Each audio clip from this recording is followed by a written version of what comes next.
Hello everyone, I hope you can hear me. Just let me know if you can hear me well. Hi Alexandre, hi everybody. I was broadcasting on Facebook by mistake instead of YouTube. I'm sorry, I'm here with you now. Just want to make sure you can hear me.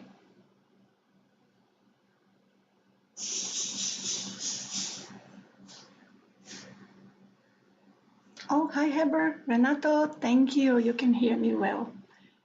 Good, here I am. So let me adjust my camera.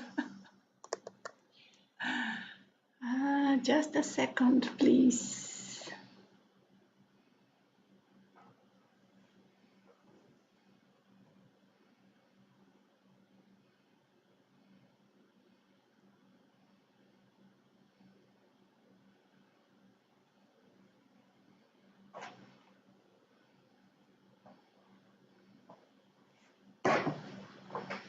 Okay, wonderful.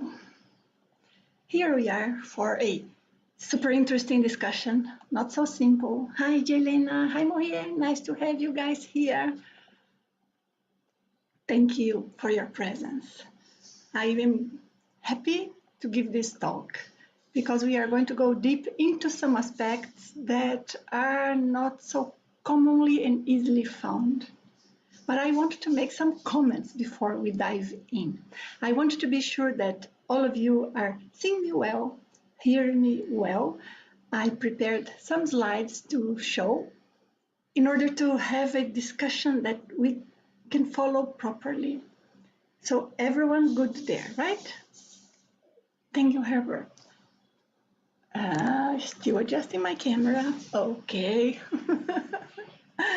I am still in Brazil. I do not know if you can hear the birds outside, but I am glad I found this little corner here at my niece's house for me to be able to talk to you.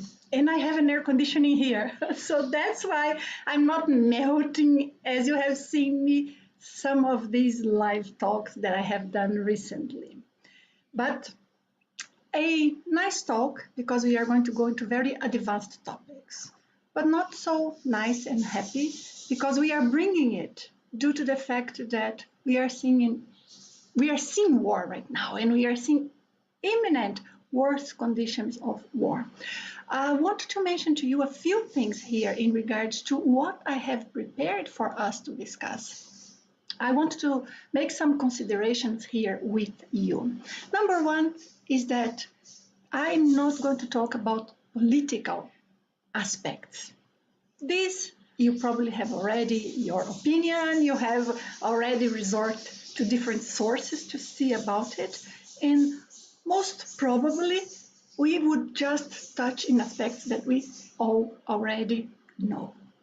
I want to discuss under a different point of view, and I want to discuss about the multidimensional approach, meaning I want to bind together the physical event with the non-physical consequences of it, what it generates, what happens in terms of the spirit world, what happens to those who die in the war or in wars in general. I'm not talking about one specific war, but of course when I discuss about wars in general, I am pretty much clarifying the situation of what is going on right now as well. And I'm going to share with you my experiences, some of the experience that I have had inside the physical body, places I have seen,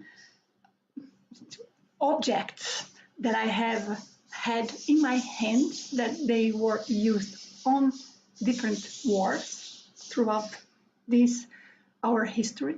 But I'm also going to discuss with you some of the non-physical experience I have had, meaning astral projections, things that we can see outside the body. I will avoid, as much as possible, to make statements that are just, I have to trust Nancy. I will try to put arguments and explanations to base what I am discussing. But of course, it's always up to how far you're experienced to go to see if my arguments make sense to you. But at least I hope I can give you one specific angle, one perspective into all of this. that not necessarily is going to make easier for us what we are going through, but I hope will give us a little bit of clarity of what are the effects of it. Also, I'd like to say that I'm not going to bring here any apocalyptic or salvationist view saying the end of the world is imminent. I think it's crazy, someone who does that. I'm not going to say this is the solution for everything. What we have to do is XYZ. You follow this tradition or you follow this line of study and then everything is good. I'm not going to do it. I want to bring a discussion that is very down to earth, as scientific as possible, at least on the intent of it. I say at least on the intent of it, because it's not something that necessarily all of us will be able to verify directly, but you will ponder and come to your own conclusions. At least I want to bring here the basis of what I am discussing, and it is for us to get more maturity, more understanding, and not the other way around. No ready answers, but different angles of the situation for us to consider and study. Also, I'd like to say that some questions that sometimes we hear about wars, they are Mataeology. What does that mean? It means a topic, a discussion that we are not going to get anywhere. We do not have enough information, elements, to make of it a productive discussion. One example of Mataeology, for example, would be when we try to discuss what's the purpose of life. I have an opinion that is as limited as my lucidity, my knowledge, my vision goes. You have an opinion that is as limited as to the best of your vision. Others will have their own vision, but who knows what's right? Who knows what is the purpose of this physical life? Who knows? If we discuss, for example, how did the universe started? Well, we can have theories. Some may be more logical than others. Some may, within hundreds or thousands of years, proven to be a little closer to reality. But not necessarily we know now enough to discuss about it. So I would like to avoid this type of topic. Nonetheless, one question that we hear a lot, you probably already heard it or asked yourself, is why wars exist? Why the spirit guides, mentors, advanced beings, why do they let it happen? Why don't they intervene? Why don't they stop this person from doing what's wrong? Or why don't they stop that person who is the one who is a problem? But here we come with a bias because we are considering what we are seeing as correct or wrong. And I'm not saying this is, how would I say, a matter of opinion. No, there is one side of the situation that is more ethical, more appropriate than others. We've got to have standards to see, well, this is the best for evolution, this is the best for the majority of people, this is the best for our growth, for our well-being, for friendship around the world, for us to grow as a planet, as a race, as contributing to the whole. Of course, there's got to be, but not necessarily that is something that we can prove. And then we have to understand the perspective of others. Therefore, right now, I have my vision about this situation. And I keep thinking, what are the angles that I don't see, and therefore I'm just saying something that I cannot completely understand or state. And that is the type of thing that I wanted to bring here, but I want to discuss with you what happens to people who die on the war. What happens to those who are helped? What happens to the great community when you see many thousands of people, sometimes hundreds of thousands of people who have been killed by a certain regime? What happens to them? Where do they go? What are the effects of that? So I want to discuss this with you and try to explain why. To do this, I need to bring you with me in my reasoning step by step. And that's what I aim to do here. At the end, I'm going to get your questions. Today, I am by myself here. I have nobody assisting me because our team were busy with another event. But you are very welcome to put your questions. I will have to read them myself. So if you write a question at the beginning of it, that is great. But if you could wait until I'm getting closer to the end of this talk, that would be nice, because then your questions would consider the whole of what I have discussed. And we would be able to do our best together to go further into this understanding. Is that okay for us to go like this? Yes, I'm seeing something here that is just shining in my eyes and disturbing me. Can you give me a moment? I'm going to turn off a light here. Yes, please, just a second.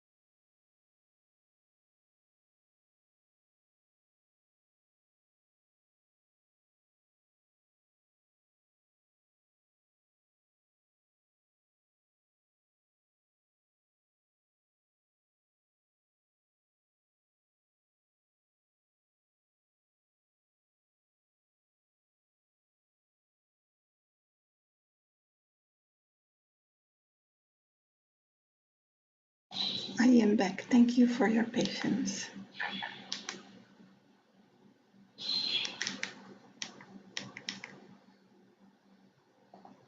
Opening my camera. Okay. So far, so good, right? So we can go towards these lines. So I want to share with you some of the topics that I have created here for us to discuss. I mean to go, as I said, building up on the knowledge. The first thing I would like to say is that there are forces into play when we think about wars. But these forces are both physical and spiritual. I want to, of course, the physical ones are obvious, but what I want to emphasize here is that usually in an event such as a war, there would be people who are in key positions that they do not necessarily agree with what's going on. And sometimes they are in that position to try and make a difference. And when we are going to try and send energy to help those who are in crisis, there are different angles that we can use to it. Send energy, positive thoughts. I see many people who try and do it, and that's great. But then we can think, what are the angles, the different aspects that we could focus on? The best would be if we could connect with those who are in the level of the strategy, how would I put it?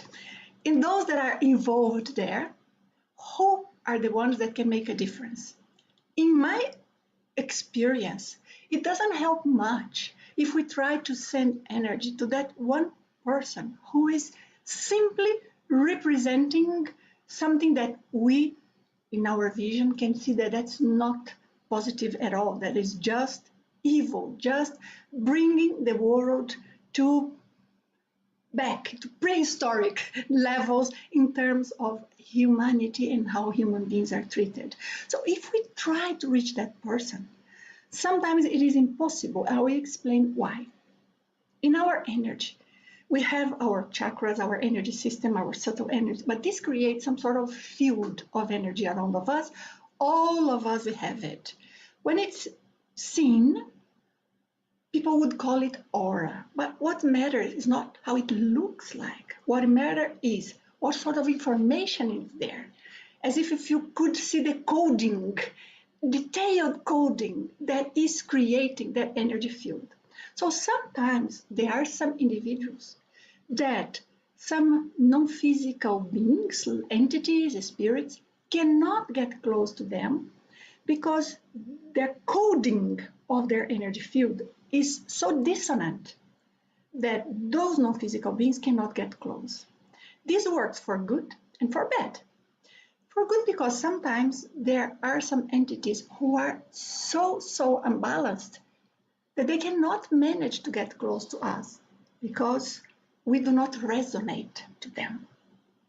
But on the other hand, there are times in which positive, benevolent beings want to get close and support us or someone who is in a key position. They cannot get close because the energy field around is completely coded in a way that is untouchable. They cannot at all approach.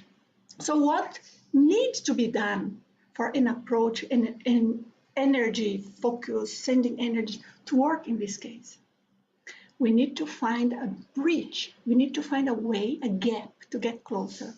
But usually that is not easy when we go to the head of the person, head of the pyramid there, who is completely encapsulated. This word here is key, encapsulated, because sometimes there are non-physical beings, entities, guarding the person. So you try to reach mentally, it's not possible. You try to reach, let's say, in an astral projection, it's not possible because the person is guarded. And I have a video in which I explain to you what we can do to prevent unwanted visitors, astral visitors, including people who are projected. It's the same logics, the same way we can create a structure in which we are not going to be invaded. That structure also exists for those who think the not so positive things are perfect and that's what they like and they want. So we cannot change a person. We cannot change what's inside of them. We can only help to adjust their vision so that the change comes from within.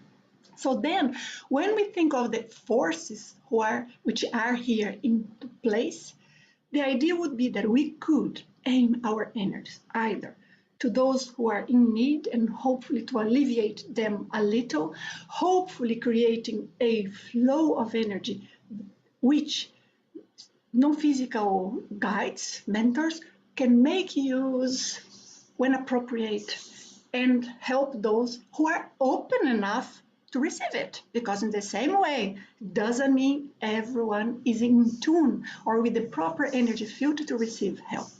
Now, this is just the basic, this is just the ground arguments that I need you to follow with me, okay? That is not the explanation yet. But when we think of it in terms of the physical world and how we would send energy to those, therefore, it is good if we find the one individual or the one group who would be open to our energetic support, and I'm considering a Cosmo Ethical one. We are talking about something that is beyond just the regular ethics and morals or standards of the physical life. But if we find that one, we may be able to make a greater difference. But who is that one? Same thing happens in the non-physical dimension, in the spiritual level. It's also a balance of forces, existing forces. In which way? Because somehow what we see is that spirits who are trying to work with all of this, there are those who are liking war, they are in favor of war, they take advantage of war, they think that is needed, that is well deserved, they think that is something that must happen. But there are those that look and say, doesn't matter what is the goal here, nothing good can come out of a war. And that's what I think, and I will explain why. In terms of the spirit world, I say this. So if we want also to work with a spirit, a non-physical consciousness, who is acting towards war and all of this, we will have necessarily to learn how to be in contact with those that are the ones that can make a difference. And we need to understand that there are some who don't care at all. Now, this forces that are into place, they also exist in the non-physical dimension, in the astral dimension, in the spirit world, because there are those who are trying to make a difference in a certain direction and others in another. So far you can follow me, right? I hope you are following well and enjoying our talk. Thank you. Now, something here that I would like to bring to you is that each person will have their own level of lucidity. And when I say lucidity here, I'm not talking about just awareness of life, awareness of our body, or political or cultural situations.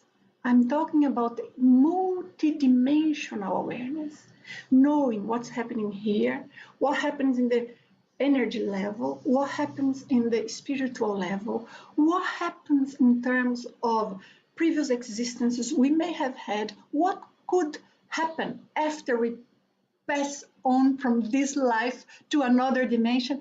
Without this knowledge, the standard of ethics and principles of an individual is based only on the physical knowledge, which is limited, which is based on what they have been taught at school, what they have been said to, what they have heard on the news. And that is one problem, because we may see sometimes a whole generation or several generations, a whole culture, millions of people who are certain that life is like ABC.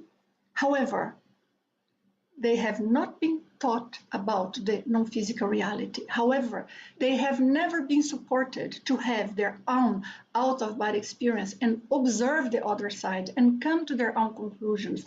They have never been encouraged to search for answers beyond what they are told to do or what they are said is the fact.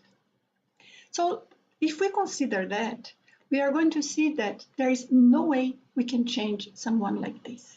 No way. Have you ever had, for example, a friend or a family member that you try to help, you try to give an idea, opinion, you try to support in any way because you see they could be in a better position? Genuinely, not trying to interfere, just trying to support. But you can't get to them because in their minds, constantly what is their vision of a certain truth, and you cannot go through. Look, here, if we stop a moment to think of this, sometimes it's a family member, someone we love, someone we are there, they are hearing our voice. We may be even supporting with material things, it's tangible, but we cannot get to them.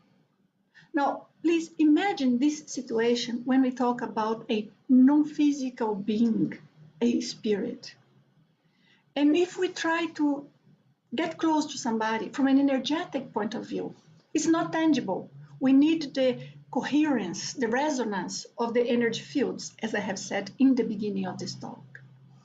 It's also not so straightforward because we are going to communicate with an information that we transfer, sometimes telepathically. It depends on what sort of phenomenon we are participating of or what sort of environment we are in. I'm not here to go into details of that, but I want to mention that the same situation happens as the difficulty to reach someone here, but even higher. So when somebody asks why a mentor, why a positive spirit doesn't just make that person think different, because that would not make a difference, because that's not possible. It is possible to change something physical. It is possible with a lot of energy, a lot of work, and with great synchronicities and putting together lots of variables that must be there. Sometimes it's possible that, wow, it is, we think, right, of such a situation. It is such a coincidence that that airplane did not go off exactly in that moment, or that we had a bomb that simply did not explode. How is it possible? Well, sometimes it's just a coincidence. I'm not going to say it's never a coincidence, but sometimes it could be some action of some sort of energy trying to prevent that. But to what extent that is possible to do? What are the variables? Because in the same way there are some trying to prevent it, there are many more trying to make it happen. I mean the negative action or the negative situation. So it is a balance of forces. It's a matter of diplomacy, using the resources, everything as much the same as we see here in the physical life. But here in the physical life, if you destroy a building, that building is destroyed. The only way to rebuild it is by going there, getting rid of all the rubbish, getting rid of all the material that is there, not good for anything. It's on the way, actually, and start from scratch. Now, whatever is going to be rebuilt there, whenever it's possible to, it's going to be rebuilt according to the vision of those who are building it, which can be something more modern than existed, more modern in the sense that it's more advanced, with a more ample idea, with greater principles, greater knowledge. Or it may be something that just tries to mimic what existed before because it has to be its tradition. And then you see it's not really evolving, it's just maintaining the same. But in some cases, they go and they build something negative. Let's now pay off. Let's now put here a structure for ABC, whatever is the action there that will counteract or make revenge in the minds of those who are rebuilding. In this case here, I'm just using as a very simple example, a building that was destroyed in the war. Now, that is not for a building, that is for the society, that is for the morals of people, that is for the culture, that is for the whole city. So there is an aspect there that is an evolutionary aspect. How the situation is handled, how far that goes, what gets done. Here so far talking about the physical world, but all of this I said is just the basis for our discussion. It's not what we are going to discuss. With this basis, which I now concluded, we can now start going to the energetic and non-physical aspects of the situation. Is that okay? Let me take a look to your comments and see if everyone is good. Hi guys, I see everyone here with me. Hi Bumpy, Gordon, Peter, thank you. Thank you for always being with me. I love seeing you here. Ande, Retiel, thank you to all of you that I'm seeing here. Thank you. So let's dive in and go now to the more energetic aspect that I hope the basis for the discussion had been planted there. Yeah. So, bringing here another angle of it. Let me share with you some experience that I have had, and I'm going to go very briefly into that. But I want to discuss here the energetic aspect of the places who had gone through wars. And by saying that, I want to say that it's very, very rare to have an environment which had not faced any wars. I mean an environment where there is a community, civilization. Because human beings, we have such a nature that we are always fighting for positions and for power. Now, sometimes we may find places where this was very rare, very rare. We are very lucky for those of you who had been to the IAC campus in Portugal. You've tasted an environment which had never seen a gun except to hunt, because they hunt rabbits and this sort of thing. And then with time we learn this is part of the balance of ecology, but we are all in an unbalanced ecosystem anyways. But that is the most, and it's only sheep around, all peaceful. But how many places we can go that are like that? I have been to Hawaii, actually I think it was Maui, a wonderful place. We were walking on the woods, so much of immanent energy, energy from the plants, phytoenergy. But then when we start sensing the details of the information of that energy, there were consciousnesses, I mean spirits who are still gravitating around in the non-physical dimension because they feel their lands was taking, and it's, well, it is an angle. My point is not that. My point is it's not as beautiful energetically speaking and non-physically speaking as we see in the physical world. So this image you see here, it's not a picture of mine, but it's pretty much what I had seen when I went to Cyprus and I visited the capital of Cyprus, Nicosia, and it had been not long before that the war had taken place there, just a few years at that time. What I would see by walking on the streets, everybody trying to forget about that, but beautiful houses in the main street, in the heart of the capital, with all the marks of the bombing, of the shooting. But for me, and the reason why I have here a subtitle that is a discrete energetic imprint, discrete, because if you do not know about this, Cyprus was invaded by Turkey, and then they ended up clashing in the middle, and they split the country, and the capital, Nicosia, is divided in half. And there was a green zone. The green zone was a buffer zone, perhaps, I don't know, perhaps 100, 200 meters wide. And when I would stand here from the Cypriot Greek side, I would look at the other side and I would see the population and perhaps also tourists like I was on the other side, the Turkish side, looking down to the buffer zone.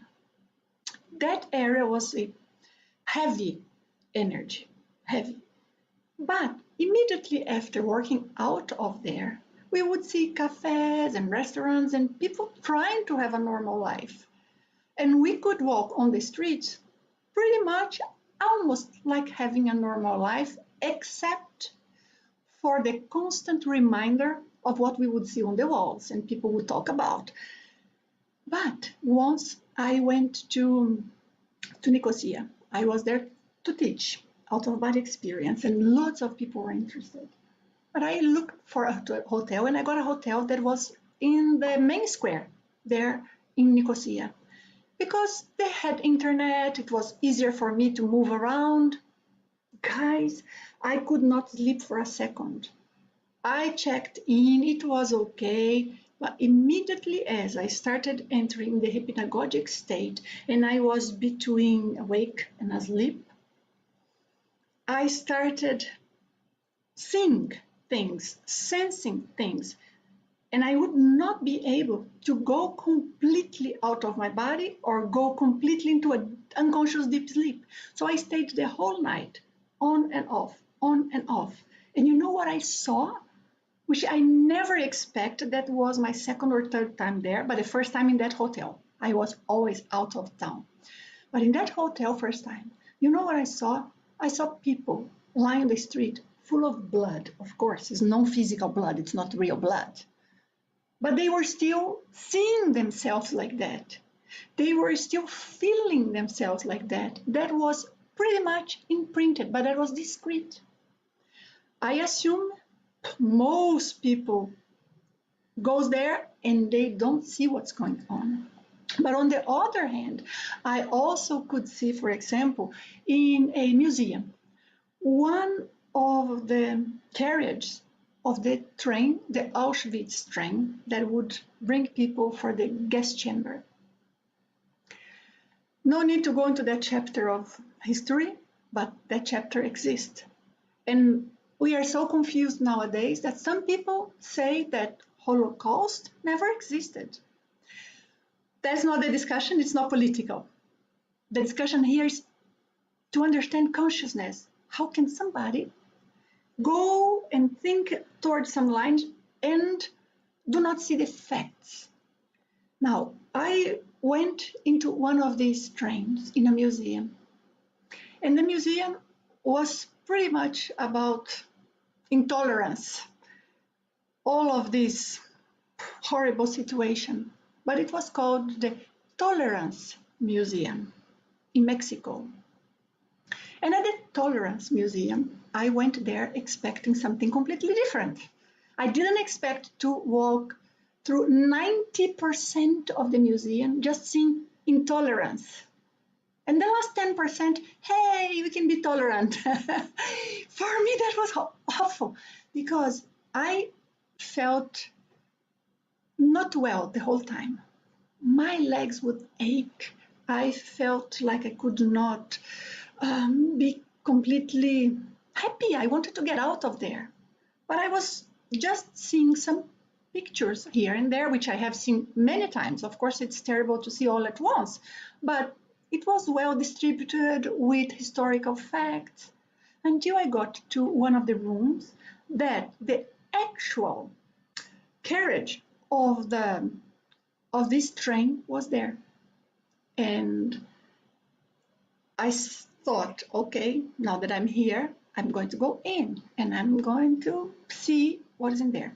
I am not the type of person that I influence myself mentally, like, oh, I'm going to feel something bad, oh, it's going to be sad, oh, I'm going to cry. No, I'm always neutral, at least I try to be. And that's how I entered there. I didn't realize that the bad feeling I was having throughout the whole morning there was related to the energy of that carriage. I didn't have any vision as I had in Cyprus, Nicosia. I didn't hear anything. I didn't feel any touch. I didn't feel any specific pain except for what I was already feeling. However, that feeling of not being settled start, piling up, and I said, I do not want to see where it gets to. I'm here. I mean, how far that would go. I'm here. I'm open. I sensed, I experienced, that is it. I got out. I could not stay in. Even though I had not seen anything or heard anything or felt anything directly in my body. Why am I explaining this to you? Because sometimes an energy that can be very impactful and affect us deeply in terms of our mood, in terms of our thoughts, in terms of our motives, in terms of our health, may be something that is not clear to us, that is derived from a non-physical source. And here I found the source. I could walk through then knowing what was the condition and could get better and know what I should do with energy to get out of that. But I entered the carriage wanting to experience it. So it's a learning, and I think it's an important learning for us to take out of our minds the idea that if I am sensitive, I'm going to see clearly and notice everything clearly. So I think that is very important. However, in this case here, people who pass through or go through the biological death, how would they be in the non-physical dimension? Where do they go to? I have a whole video here in this channel explaining about the non-physical world. But I wanted to discuss here with you very briefly some individual conditions, because some people that we see, they are so much immersed. Let's think about the brainwashing. Let's think about the lucidity, how far our minds go in terms of understanding what's going on and dealing with emotions. So many people, they pass away in such a condition that when they are in between lives, they cannot make sense of everything that is going on. Some don't even know they are dead, independently of war. Many people pass through the biological death and they are not completely lucid of where they are. But here in this case, some, for example, they have died without arm. Let's say there was an explosion, the person lost an arm and died in that way. We may encounter outside the body a consciousness who exhibit their astral body without an arm. But we do not have a proper arm in the astral body. It is just a visual. It is just how we mold, how we form that body of ours. It's almost like morphing and being able to produce that. But inside of the person's mind, that's what is going on. Therefore, the person believes he or she, they will look like a he or she, has no arm. And if you try to convince them otherwise, first of all, you may approach and they don't even see you. They are so much into their thoughts. Or you try to communicate mentally, they may not get what you are trying to say. If they do, they may answer back, "What are you telling me? What a lack of respect. You don't care for me, blah, blah, blah." Or they may say, "Wow, I didn't know all, that's it." Different options. How can we know what is the situation of those who passed away? Just by going there and seeing it. How would we go there and see it? Through astral projection, conscious astral projection, but without knowing how to handle the astral projection, without knowing how we can make sense of what we see, of what we feel, how can we interpret what we see there? How can we know how to act? So in this case here, in this condition, it was much amazing to me seeing how people would react when they pass away through war. It's not war only, okay? It can be an accident, it can be just their state of mind. But we are discussing about wars, and wars are very important because in wars there is an effect here that I want to mention to you, that is the collective, which I'm showing now. The collective means the situation of that individual, the confusion, the fear, the thinking is very much the same of the other one who is there in the non-physical dimension, in between lives, but because of the synchronicity, the affinity, basically, they end up going to the same community. And then you ask me, always everyone goes to the same community? No, nothing I say here is always. But I need to explain to you the mechanism. If I go into such a detailed explanation, it's going to be 5, 6, 7, 10 hours, and we do not have that here. So I want to give you with enough knowledge for you to think about it. If you want, we always have opportunities for other discussions, and all of this I'm explaining here to you, it's discussed in details in the Consciousness Development Program. But I thought it was very appropriate here to come and bring this. By the way, the Consciousness Development Program, it's not a course of mine. It's of the International Academy of Consciousness, an organization that I contribute with. So that's why I mentioned here, I have written this course, so I know what is in there. And I actually teach many of the classes, but it's a donation to the IAC. Now, going back here to the collective aspects. So this collective aspect, cause or the information in the energy field of all of those who passed away and in the environment they go to, ends up reinforcing more and more the environment. And this energy becomes so tangible that out there, in the spirit world, it starts creating forms. So you may see an environment in which there is a certain luminosity, for example, or you see some structures. Are you imagining creating that? No, because if I go there projected in the same environment, I see you, you see me, we communicate. If it's a true projection, if both of us are lucid and are there and are just fantasizing, we are going to come back with the same description of the environment. It's an objective environment, but a non-physical one, which was created by the energies of all of those there. Here, we are going to see something that is key. It creates an information or an effect in the environment. It no longer matters who is there. It no longer matters the identity that the person had before ending up in that community, in other words, before dying. It doesn't matter if that community exists for 200 years, 2,000 years.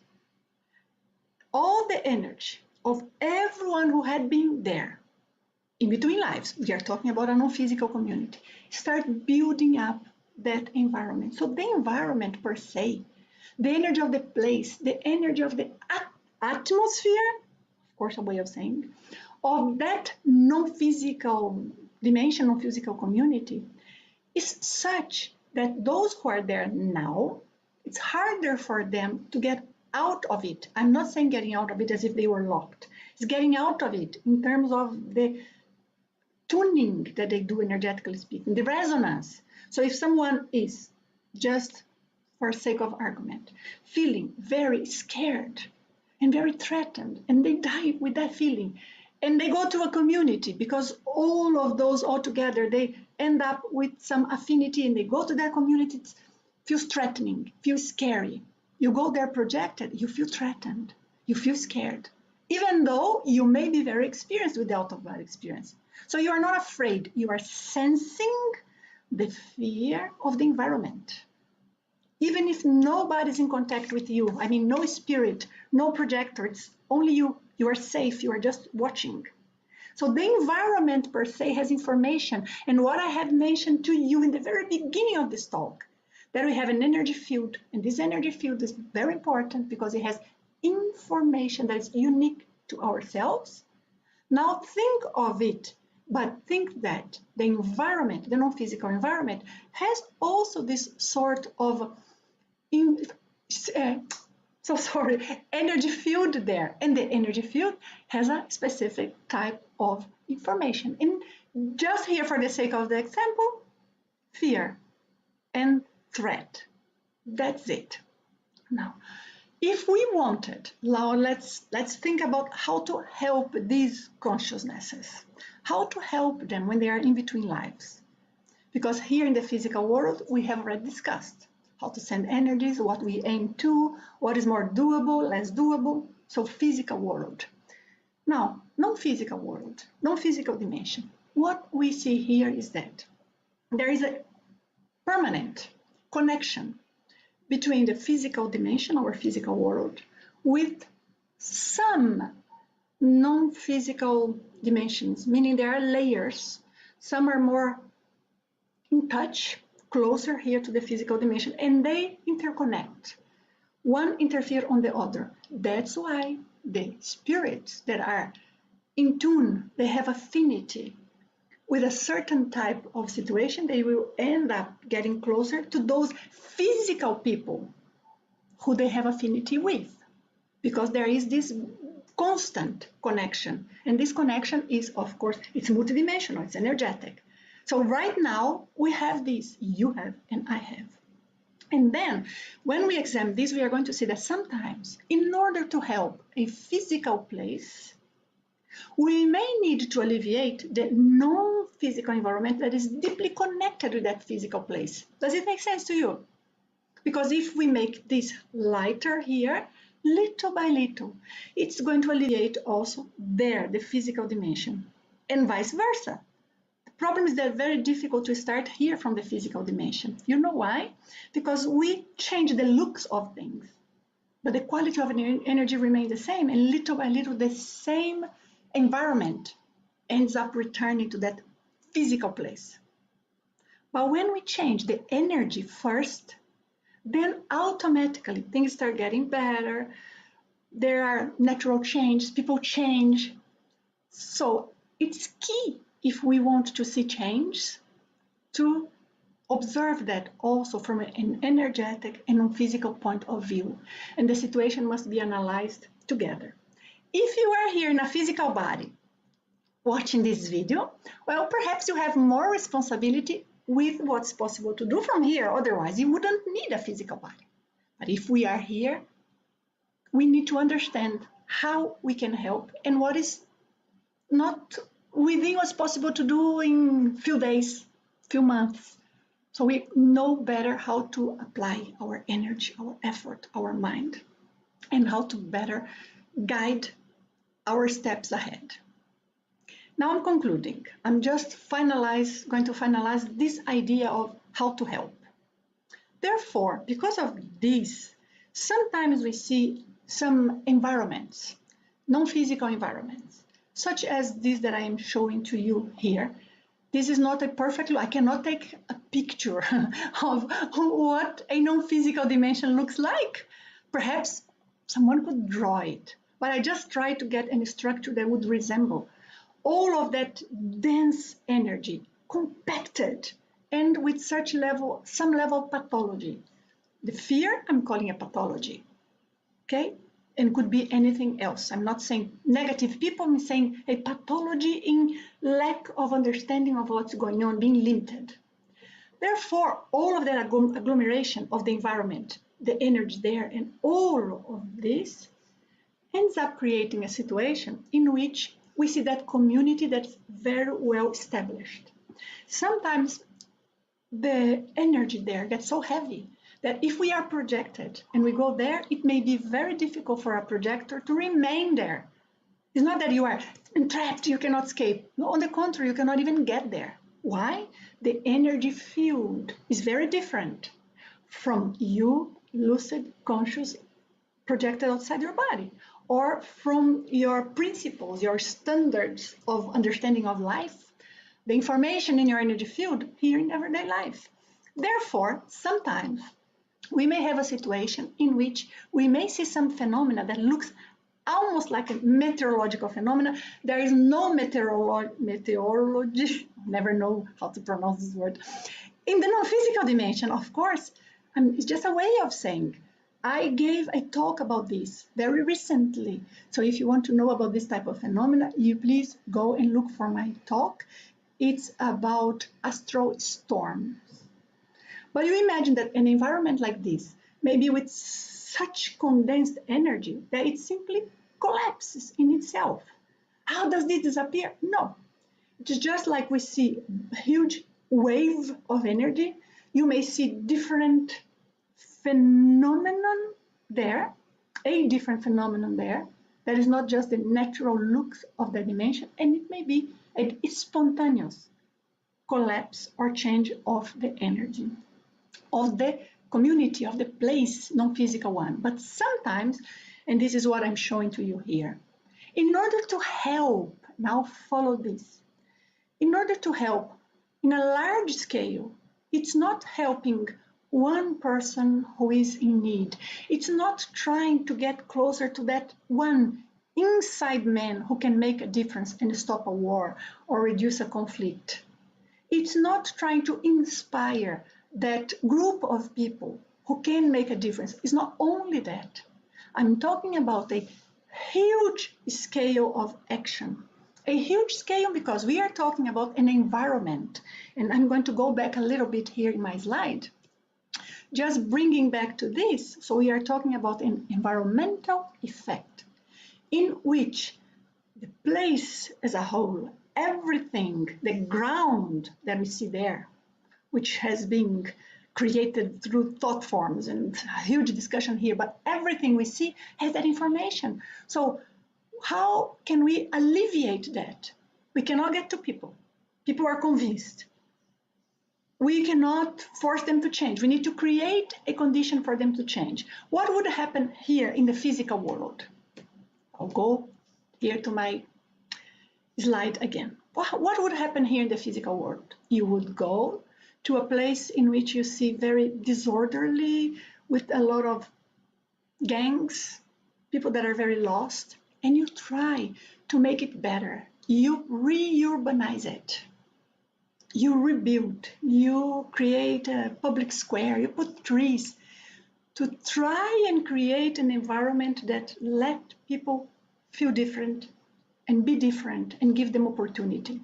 Okay, now, could something like this be created in the non-physical dimension to help and support a community? Yes, very much so.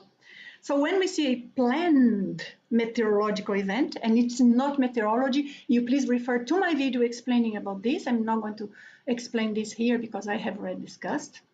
But then what we see here is sometimes a mechanism in which there are certain currents of energies, waves of energy that are created in order to dismantle, alleviate, to remove a little bit of the density, the compactness of that energy of the non-physical dimension, and therefore the whole environment improves, the information of the environment improves, it becomes better.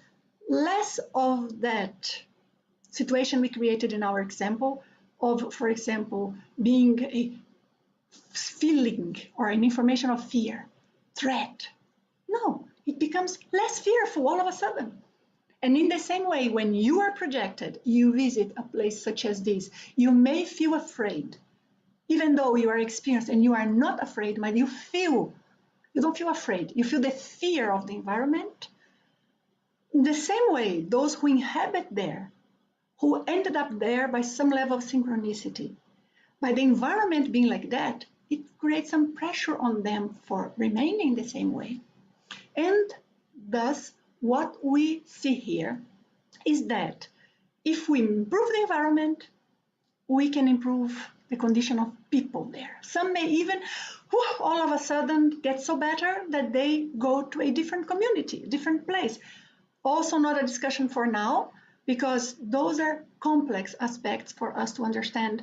And that's why we need a full study, so that it's not just, I believe it's like this. We see the whys.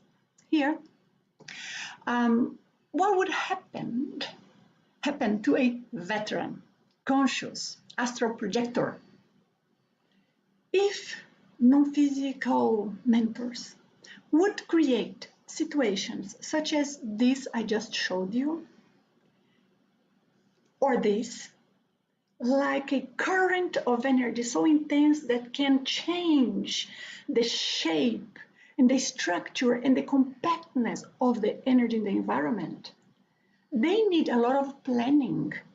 They need a lot of energy, the right type of energy, the right density, the right amount, the right intensity, the right application. So it's not just, hey, I go there and I decide I'm going to improve this environment and I just do this because I alone, an advanced non-physical mentor, think it's moment to do it. It's not this. It's a whole structure for the community to be prepared. For those who are going to work in favor of that community, I mean the advanced spiritual mentors, for them to go there, they need a lot of planning so that they know they have the right amount of energy to start and complete, to produce the right effect. So it's not just, if someone wishes to help, they can. Oh, sometimes people think, well, why God doesn't do something? But it's not a matter of God, which is a completely different discussion here. It's a matter of what is doable. We are talking about beings who have a way of seeing life. And therefore, sometimes these mentors, they need help from some astral projectors. It cannot be just any of us, because if it's just any of us or any projector, the person may get there and do not know how to allow their energies to be used in a positive way, or may feel confused and just return to the body, and then it's just interfering in the process. It has to be someone who understands, who knows how to handle energy, who can at least sense the presence of these real, positive, non-physical beings. And some structures and some things we see, they are so different that we may think, wow, it's like another planet. Oh, look at this. Like a structure such as this one we see here in the lower picture. It's like, what is this? It's a spaceship, it's a building, it's a place. I mean, we do not have words to describe it. And then we have to interpret. That's why it's so important that the out-of-body experience be more than just, hey, I've heard an account or I use a technique. We want to hear accounts, use techniques, know how they work, know what we see, know how to learn from it and to feel good. The out-of-body experience is always positive if we know what's going on. And here, if you learned something from this video, I'm going to get your questions now. Please give it a thumbs up. If you have friends interested in the topic, perhaps you consider suggesting your friend to visit here, the channel. It's so important that YouTube learns who is the type of people who would like this type of information. And it's so specific, but for those who are looking for these explanations, I know it's so precious.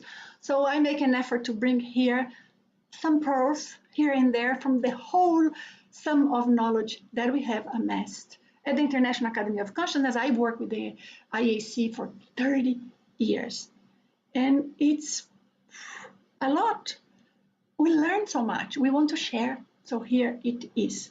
And the information that I give here, it is a result from my experiences. So if you are going to use it, I appreciate if you mention the source. Let's give credit also to the discussions on the spiritual reality. So this we encourage more academic studies and more serious discussions. So that is the idea. Okay. So let me see your questions. I'm sorry, I'm here. Blah, blah, blah. It's almost 1 hour. It's a full class. This is not a talk. Thank you for your patience. But this is a complex topic. And I did not want to come here and make statements without explaining the whys. So I hope you could follow. And for those of you who are still here with me, thank you. I appreciate you valuing my work. Let me see your questions and discuss what we still have time to.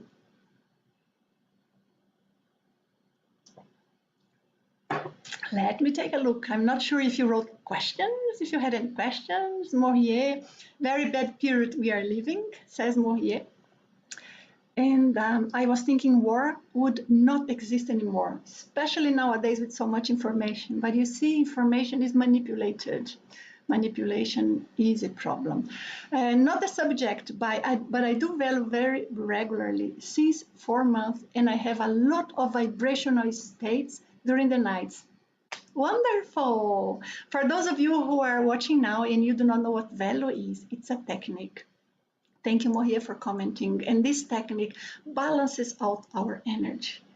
And if we have any contamination from outside, it helps us to get rid of it. And because of this huge balance, activation, and getting rid of contamination, we may experience a vibrational state. By the way, I have a book on the vibrational state.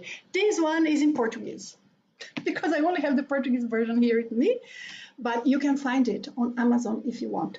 It's 500 pages. It's quite a read.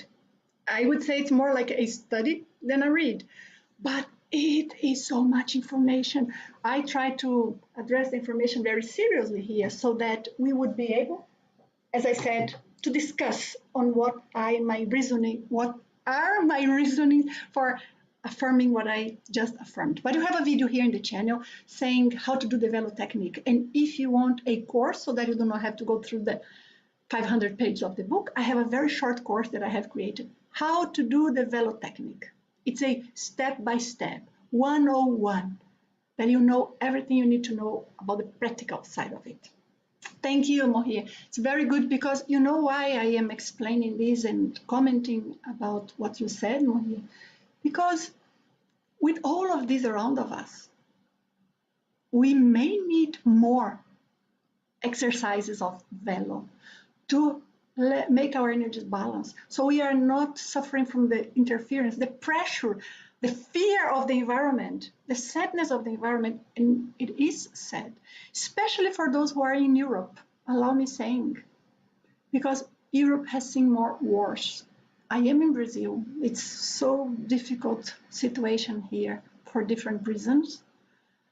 Hard to say what is worse and what's the scale, but it's completely different. So when we see imminent war in Europe, there is a whole energetic aspect of it. So the more we can be impervious to that, the more we can be balanced, and the more we can let positive energies go out. This is not selfishness. This is being a light and trying to share our light.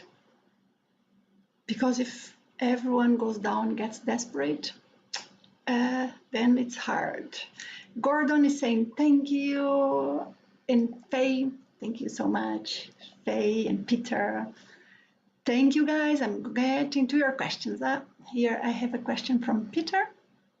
What does following the news on wars from general public cause in the non-physical? Does general public connect energetically to the war when listening to the news? Who they connect to? Does it have an impact? Interesting question. It depends on what is the level of sensitivity of the person and what is the environment the person is in. But of course, when we hear the news, and especially when we get more introspective about that, we connect a little with the war. The more the person has empathy, the more would connect. That person would connect. I wouldn't say it makes much a difference to the war per se in terms of it helps the war to continue or it helps the war to stop. because what you described is in a small scale. What we need in a larger scale is a focused energy work, planned energy work, not random thinking about, oh, that's sad, that's important, oh, I wouldn't like to see that, or I'm afraid to leave the body, or I wish this didn't happen. But yes, in many times, and especially in some environments, I emphasize and reinforce this, depending on the place where the person lives.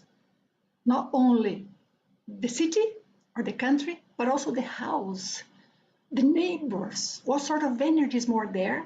Now, I ask you to remember the experience that I told you in the beginning of this talk, that I went to physical places that had this sort of energy. So this can, yes, have an impact. I wouldn't say an impact on the world, but I would definitely say an impact to the person and to the spirits around. And someone who does not know how to work with energy properly, it can be very hard. I have Michelle, Anastasia. Oh, I have Janine here. I do not know what language is that, Janine. Let us know. Beautiful characters.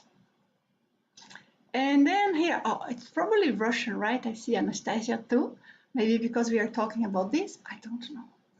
And Richard, your knowledge and explanations are world class. Thank you so much, Richard, so much. I'm glad I can make a difference to the understanding of all of these. Janina, now writing a language I can read. I do not know how well, but I can. What kind of karma do great dictators have? What makes them have such strong energy to attract so much attention and power over so many people? What happens to them when they die? Janine, excellent question and complex to answer, but I'm going to bring just some thoughts. We could have a whole talk only about this. As far as we see, there are some mechanisms. One mechanism is that the person at some point throughout evolution will not remember what happened. Because you imagine if a figure that had been a dictator, someone who committed horrible crimes to humankind, when they are in between lives, they are going to be in an environment that is consonant to that. Perhaps also people with no ethics, not necessarily people who want to kill others, maybe, or maybe just people with no awareness, no ethics, who don't care.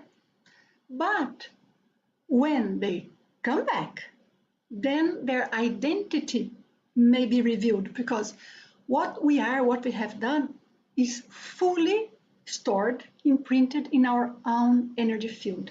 That's why the VELO technique is so important, to help us be more conscious of the information that is there and change that information little by what we would like to change, but also creating an effect on our energy. But when they are here, if they are identifiable, that is a big problem. Because let's remember that many people are in favor of the dictators.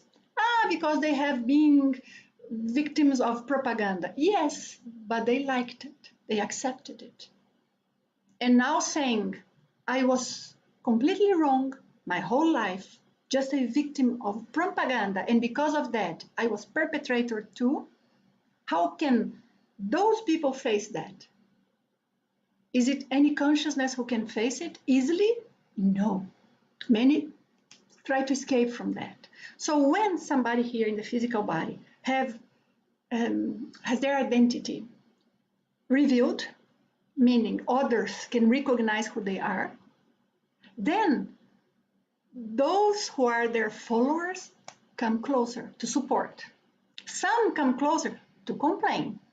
And of course, there would always be positive mentors trying to help that person to change. Because if you change one dictator, all of those who are still attached to that and not brave enough to assume they could have done different, or they should, or they want to, when you change one dictator, you give an example of positive change. I'm not saying punishment, I think real change. You give an example of growing, evolution to everyone around. But that is a so huge process, so complex. And there are so many different angles and possibilities. I think it's logical. And I have heard that some of these consciousnesses, they are even like in communities, that it's not so easy for them to come closer. Because if they are in a community that is very close, interconnected with the physical dimension, they continue doing the worst of their actions, influencing lots of people. So it's a matter of such delicate balance, even where they go to, where they stay, and for how long. And then when they come back, they don't remember who they are. We all forget. But if some of their traits come to surface at some point in their lives, others will follow them. And look, it's a loop. It's so complex, but it's an excellent question, Janine, excellent question. So karmically speaking, of course, awful karma. Does that mean they are going to pay next life? No. Karma, it's such a complex topic. I have a 9-hour course about karma. And it's a deep, deep discussion that involves all of these and more. But that is puzzling, isn't it? And then we have Raven. Do you think non-physical entities feed off energies like fear? Some do feed off energies like that. Fear of those who are here in the physical dimension, but also of those who are there in between lives. And why do they feed off that? Because that is the currency they use. That's what allows them to be at a certain level of density and perform certain actions and enter some places. I don't mean physical places. I mean energy pockets, energy fields. And now I answered your question, but I'm sure I opened a lot of other questions. But that is a very good question. And it's not feed because they are weak. It's feed because they are addicted. That's not a good word, but anyway, that is the energy they like using. That's the only sometimes energy that they know how to apply and to use on others. It's complicated. That's why people who are sensitive, and I keep saying this here in the channel, people who are sensitive, they must learn how to do the VELO technique. Are there other techniques? Absolutely many. I have done many. I have researched the VELO for 15 years because that is the best ever technique. And I have created the VELO method. VELO is the name coined by myself. With this method I have created. But the technique per se is ancient. It's since Buddha. But I did a lot of research so that I would see what is the best method to perform this technique, which can give wonderful results. Because otherwise, these energies around and the information of the environments, not only physical environments, but non-physical environments that are interconnected with ours, they may affect us a lot. So those who are more sensitive, need to have proper techniques. Some people say, I just go shopping therapy. Oh, I just think positive. Yeah, if you can only think positive and feel better, so you are feeling just a little bit. Because if you are really sensing the quality of the information, if you really can pick the details, it's not just, hey, I'm going to think positive, but you are already in connection with that. You are already feeling that. So it's a matter of changing the quality of the energy, not of changing only what you choose to think of. You may choose to think of something else, but the thought that originated that condition of not being such well-being will come back eventually. So a deep technique that works deeply with your energy is important. Just check here in the channel, the VELO technique. If you want to go deeper, you have my course, you have my video, and you have my book, I meant. But I come back to this point because, guys, some of you come in a private chat, and I say, wow, how could this person have survived so many years with such type of experience and sensations? And life is always a bit, like bittersweet. The good moments, but there are feelings that we do not know what they come from. Go there, arrange, work on it. I'm just seeing if I have more questions. I hope I do not skip any of your questions, Guy. I have to scroll down. I have Herbert, thank you. Ossie, wonderful. And Gordon, hi Gordon, nice to see you here. Carol, Faye again, thank you. Hi, nice to see you, Carol. And I have here Andrea. I am in Europe and I have not been able to do VELO since the war started, of course. And why is that? Very important question, Andrea, but you know why? Because when the environment around, the energies get of a certain type that affects us more, because they are heavier, or because there could be, it's not necessarily the war, maybe you visit a place, or you remembered of something of your past, and the quality of the energy around changes, then that is going to affect your VELO, because VELO, it's only us working with our own energy. But we are an open system. We are in constant connection with the energies around. That's why we need so much VELO. So I'll change what I said. It may become a bit harder, as if it's heavier, as if it's harder for us to balance our energies, to sense our energies, to focus. That is absolutely normal. You just insist and do as well as you can. Maybe it's not as strong as you used to, but I guarantee you, even if you don't feel as strong, if you are following with your mindfulness, with your attention, and performing the energy exercise, it will generate results. It will. So that is very pertinent question here. A question that is not so much related, I think, but I will answer, Herbert. How does one measure distance in the astral plane? Could there be a superimposed where I tune my radio? Yes, and I am somewhere.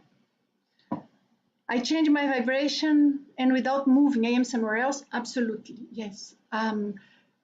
I think I even have some videos explaining of that. It's not a matter of space, moving in space. Sometimes it is, but it's two vectors. Oh, it's more than two, but let's say two to make it easier. One vector is space, meaning if we are into a different position in relation to the star we are in. I mean, stellar corpus, the Earth. Okay, our planet. But there may also be a distance in terms of dimension, because we may be right here, but in so many different levels of dimensions, in each of them, we are going to see a different reality. We have different types of experience. Astral projection will work in different ways. Not dangerous, but hey, if you are going to visit right now Afghanistan, but you have family members there, you are going to be safe, or you are a diplomat, should you understand what's going on in Afghanistan? Of course.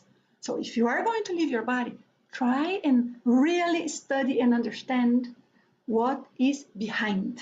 What is behind? I always recommend the Consciousness Development Program, as I said, because I have co-written that. I give many classes. I know what's being taught there. I stopped because I do not know if I can say this. Co-written? No, I think I am a co-author, right? I have co-authored. Yes, I have co-authored that. So I know what's in there. So for those of you who want to endeavor knowing the backstage, that's a suggestion. But the course is not even open. I'm not here trying to tell you go there and get the course. No, I'm just saying because sometimes you are looking for something and maybe you can keep it in mind for one day in the future, if that is for you. But as I said, not even being sold. So do you have, I think we are getting to the end here. Do you receive help demands from spirits that have recently lost their physical body in a war context? What is the best approach to help them? That is so important question, Renato. Sometimes I do, not from those in the war right now. I do not have many close contacts of people I know, but in other situations, similar situations, the war or crisis we recently had in Armenia. Yes, people who know, they may request. And we try to connect, we try to send energies. Sometimes it's relatively easy and the person receives a lot of energy. Sometimes the person is encapsulated by themselves even, by the way they are thinking. So it's a process. Not always it's directly possible to help. And not always what Nanci can do is the same of what, for example, you could do, Renato, because it depends on the connection with the person. How energetically speaking we establish links and connections. This talk we are discussing about so many different things, but the healing process requires that. And the best would be if we could meet the person outside the body. But is it easy? No, not necessarily, because there are many layers, many dimensions. We just spoke about distance. So how do I find that person? There is no transportation means. It's just us and how we tune with it. Doable, absolutely doable, yes, but we need to understand the mechanism so that we can do it. But even understanding the mechanism does not mean it's always easy to do it. And it's always just, oh, I want to, and it doesn't, how do I say, it doesn't cost anything. It has no cost. I think that's what I want to say. It has no cost. It has a cost. We have to connect, we have to give energy, we have to engage mentally, and then we have to disconnect. But that's what those who are veteran projectors should do as much as possible. When we help somebody energetically speaking, when we have an astral projection and we are doing an assistance, we do not come back to the body feeling bad. We do not feel tired. If we do, it's because something didn't work exactly as it should have. And we need to know if we were really lucid, if what we remember of really happened, and who were those there close to us. But you can be in a place and give a lot of assistance, for example, right there to an environment that just was bombarded just a few hours ago. You, of course, will feel it. You have to be balanced. But when you come back to the body, you feel grateful you could help.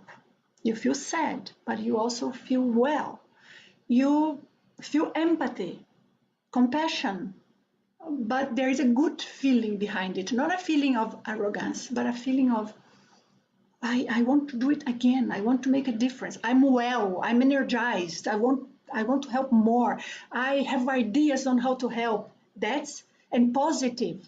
I am emphasizing this because some people, they want so much to help and they are so good souls that they end up being deceived, manipulated. Okay. Someone here say, do you have a course about splitting the astral body? Splitting, you mean separating, right? Getting out of the body. Yes, we have a class, a live class of the consciousness development program going on right now. And we also had Wagner talking about retrocognition, past life recall. Well mentioned. Somebody wrote saying, guys, don't schedule everything same day, same hour. True. We shouldn't have. Those of you who want to see Wagner's talk, if you go after we finish here to the YouTube channel International Academy of Consciousness, it's there. It's only going to be open today because it's just for the group that have registered, but I asked that to be open today because of this clash. I knew some of you wanted to watch it. And so it's there. It's worth watching it, And as for the consciousness development program, it's only for those who are in the last group that they registered. But yeah, I received the pull of ears. I am partially responsible to that, but not the only one.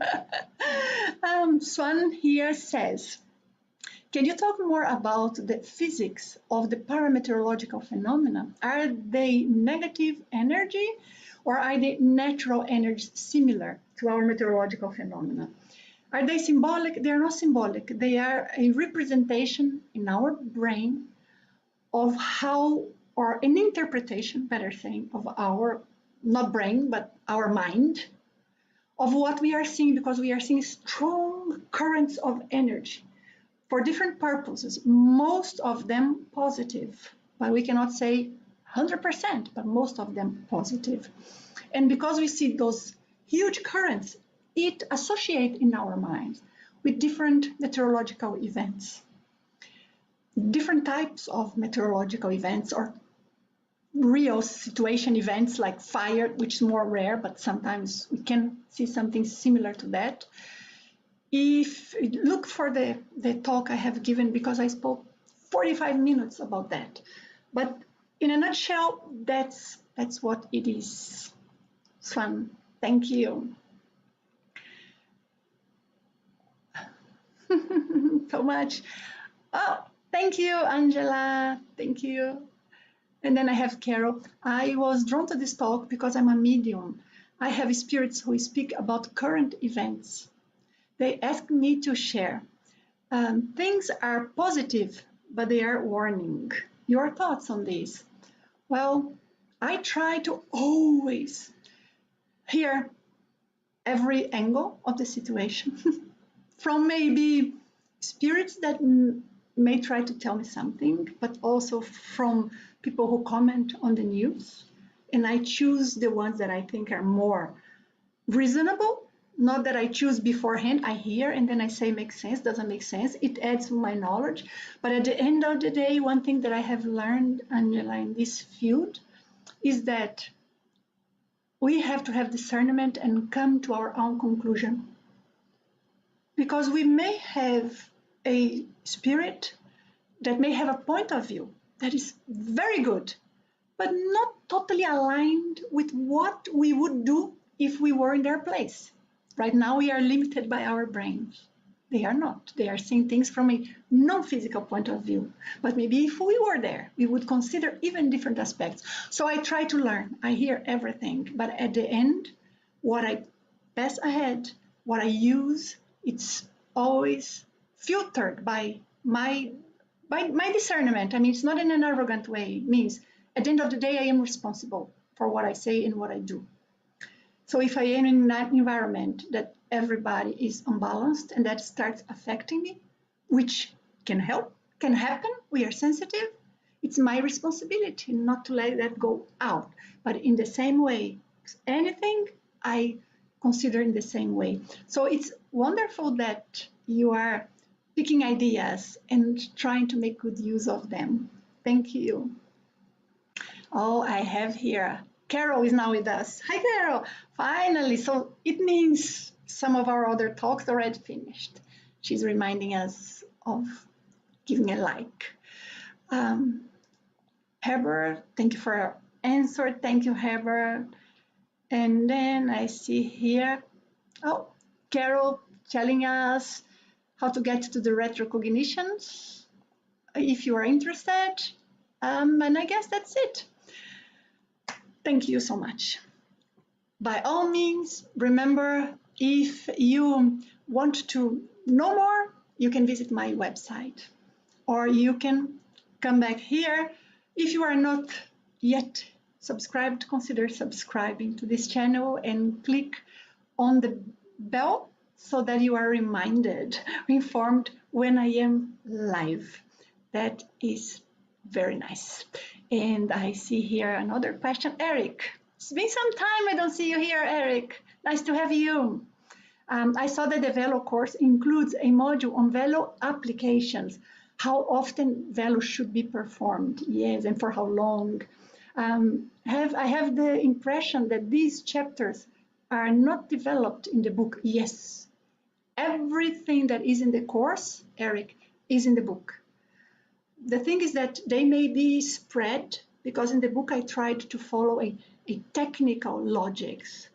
And in the course, I just grabbed the essential things and put that together. But the information is there. The book has a lot more than the course. But the course is the step-by-step, 101, to the exercise. Thank you for mentioning that, Eric. And guys, so that is my goodbye. Thank you so much again. I look forward to seeing you. Goodbye. Thank you for joining.